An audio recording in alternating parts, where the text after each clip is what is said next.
नमस्कार, बहुत स्वागत है आपका। आप देख रहे हैं ग्रैंड धर्मार्थ सन्मार्ग। इस बार की नवरात्र बहुत खास है। नवरात्रि के दिन में माता रानी की पूजा जब कीजिएगा तो उसके साथ ही सिक्के का महाप्रयोग भी करना चाहिए, क्योंकि सिक्का बरकत बढ़ाता है। जब भी आप पूजा पाठ करते हैं, दक्षिणा में सिक्का देने का विधान है।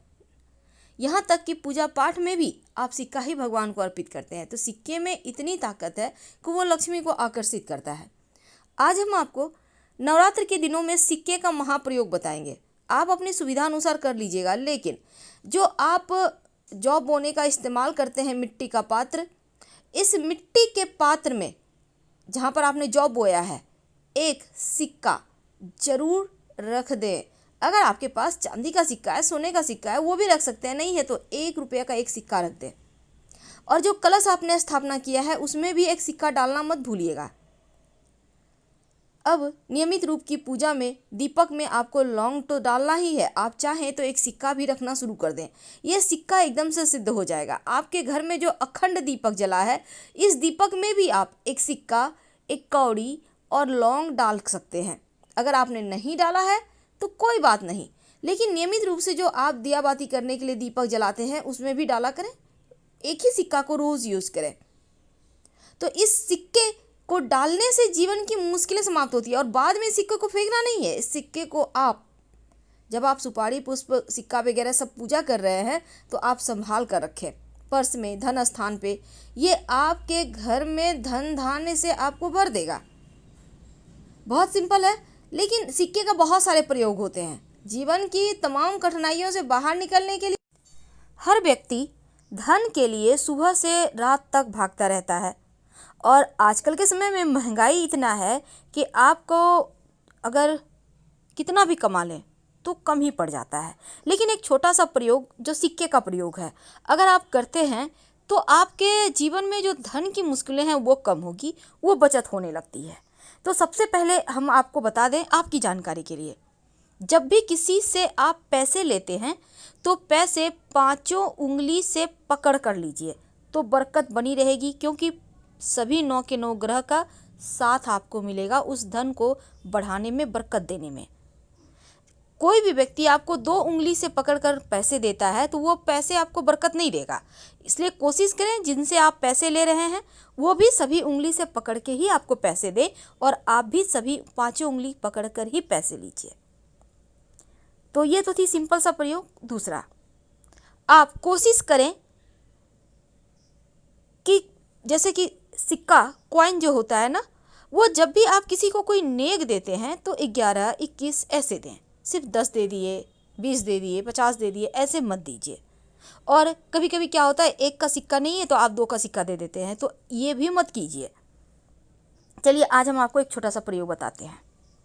बहुत सिंपल प्रयोग है। देखिए कई बार क्या होता है, आपका पर्स कभी कभी खाली हो जाता है, आपको लगता है धन कम पड़ गया। एक छोटा सा काम कीजिए, एक सिक्का ले लें। अब इस सिक्के के साथ आपको एक लौंग चाहिए और एक लाल रंग का कपड़ा। अब इसको माँ लक्ष्मी के सामने कपड़े पर लौंग और सिक्का रखकर रख दें। ये प्रयोग आप किसी भी अमावस्या के दिन, पूर्णिमा के दिन कर सकते हैं। रखने के बाद इसको आप चाहें तो लक्ष्मी जी का मंत्र जप कर सकते हैं, ओम श्री श्री नमः।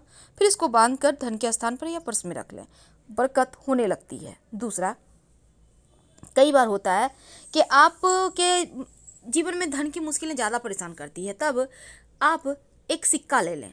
अब इस सिक्के पर आप अपने नाम का पहला अक्षर लिखें। सिंदूर से भी लिख सकते हैं, लाल रंग के पेंट से, नेल पॉलिश तो आपके घर में होगा उससे भी लिख सकते हैं। अपने नाम का पहला अक्षर, अब हिंदी में, इंग्लिश में, आप किसी भी भाषा के लोग हैं अपने भाषा के अनुसार लिख लें। अब अपने घर की छत पर जहाँ पानी का टंकी है ना, उसके ऊपर रख दें। नाम का पहला जो अक्षर लिखा है आपने वो आसमान की तरफ होगा, सिक्के पर जो रखा है आपने, और रात भर चंद्रमा की छाया में रहने दें। फिर अगले दिन सुबह इसको उठाकर अपने पर्स में रख लें। जब तक ये सिक्का आपके पास है आप देखिएगा धन आता रहेगा।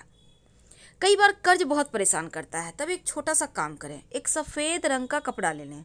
इस कपड़े पर आप 1 चुटकी लाल मसूर की दाल, 1 चुटकी चावल, अक्षर जिसको कहते हैं, और एक सिक्का, इसको बांधकर अपने ऊपर से 7 बार उल्टा वार लें या 3 बार, और कहीं भी पीपल के नीचे रख दें, बिना पीछे मुड़े घर आ जाएं। आपका कर्ज, बड़ा से बड़ा कर्ज उतर जाएगा। अगर धन की मुश्किल ज़्यादा परेशान करे तब आप एक छोटा सा काम कीजिएगा। आपके घर में मिट्टी का कलश तो होगा, उस कलश में, या नहीं है तो आपके घर में दिया होगा, दिया ले लें। दीपक में आप एक स्वस्तिक बना दें सिंदूर से। अब उसमें पानी रख दें और एक सिक्का रख दें, और अगले दिन पानी को आप पौधे में डाल दें। इस कलश को आप सुरक्षित रख लें, सिक्का को उठाकर अलग से रख दें। अगले दिन इसको फिर से करें, यानी कि जैसे कि आपने आज किया तो कल भी करें। यह प्रयोग लगातार 5 दिन कीजिएगा। बाद में इस सिक्के को धन संभाल के धन के स्थान पे रख लीजिएगा, बरकत बढ़ा देता है। और एक चीज़, घर में चाहते हैं कि अस्थाई लक्ष्मी हो वास, तब आप अपने घर में एक मिट्टी के बर्तन में, मिट्टी का कलश में, या आपके घर में मिट्टी का बर्तन नहीं है तो एक दीपक ले लें, उसमें चावल और दूर्वा घास रखें और एक सिक्का रख दें। सिक्का को चावल से कवर कर दें मिट्टी के दीपक में, या देखिए नया दीपक लीजिएगा, और इसको लाल रंग के कपड़े से बांधकर अपने घर के उत्तर पश्चिम दिशा में रख दें संभाल कर। धन बढ़ता चला जाएगा, धन की कमी ही नहीं होगी। माँ लक्ष्मी को प्रसन्न करने के लिए एक छोटा सा काम कीजिए।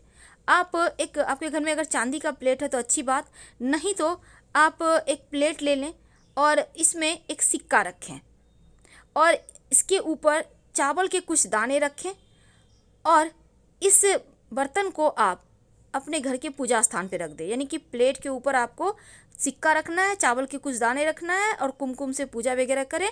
और इसी प्लेट में जब भी आपको कुछ खास काम के लिए जाना हो तो उसमें प्लेट में से एक चावल के दाने अपने पास रख के चले जाएं, या सिक्का भी रख सकते हैं। ऐसा करने से आपका वो काम पूरा होगा।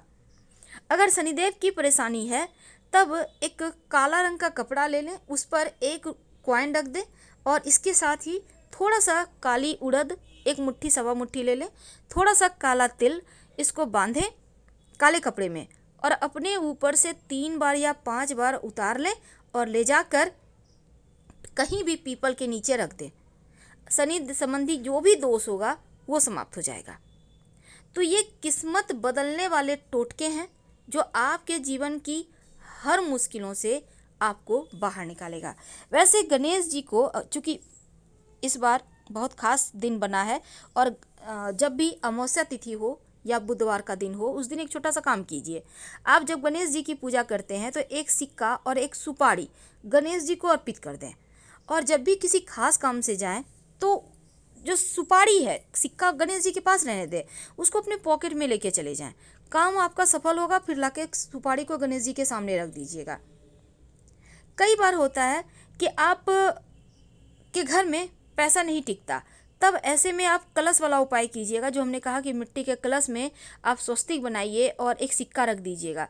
धन की बरकत होती है उससे, हमेशा ही रखे रहें तो वो भी और अच्छा रहेगा। वैसे पूजा स्थान पर आप चावल और दूर्वा के साथ सिक्का अगर रखते हैं तो वो आपके खुशियों में 4 चांद लगाता है। ये प्रयोग आपको एकदम से धन की मुश्किल से बाहर निकाल लेगा। लेकिन अगर आप शिव जी के मंदिर में पूजा करते जाते हैं और शिव जी को पूजा करने के बाद दक्षिणा के रूप में कुछ सिक्के का भेंट करते हैं, तो ऐसा करने से भी शिव जी की कृपा से जीवन में धन की कमी नहीं होती।